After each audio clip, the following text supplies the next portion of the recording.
When I was young, I was quite rebellious. I'd had quite a disruptive childhood. I was brought up by a single mum. My dad lived in Canada. And in my teenage years, I looked into all sorts of faiths. I'd had no faith, and my parents had no faith up to that point. And I looked everywhere. I looked into Buddhism, witchcraft, Satanism, did Ouija boards.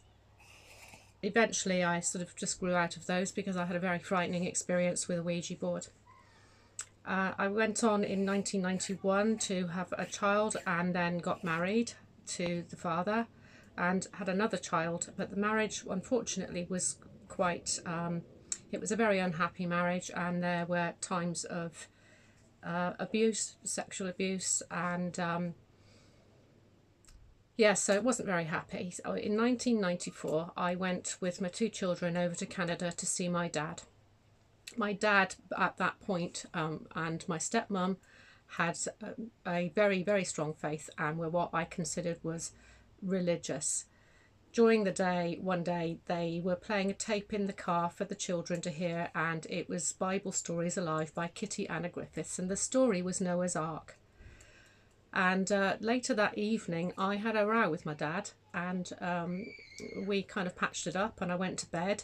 And then right through the night, I was really wrestling and so restless, and I just couldn't get to sleep. And I realised that God was wrestling with me.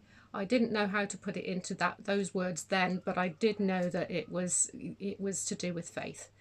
So I shouted out in my frustration, okay, I'll do it, I'll follow you, but please don't test me with my family.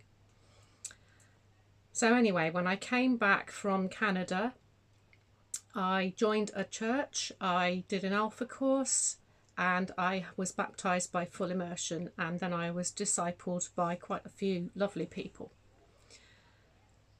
I just want to say, why am I saying this to you? Because God will pursue you. When I came up out of the baptism water, I realised that I had actually asked God, Jesus into my life when I was about 15 years old, again when I was on a trip to Canada to visit my dad. Jesus never let me go. God never let me go. He had been pursuing me, and that night when I'd been wrestling in bed, he was wrestling with me because he wanted me back. So I urge you, please, it says in Ephesians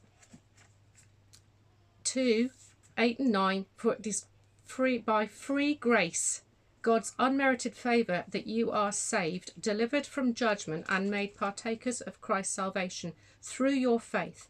And this salvation is not of yourselves, of your own doing. It came not through your own striving, but it is the gift of God, not because of works, or the fulfilment of the law in the Bible, lest any man should boast. It's not the result of what anyone can possibly do, so no one can pride himself in it or take glory in himself.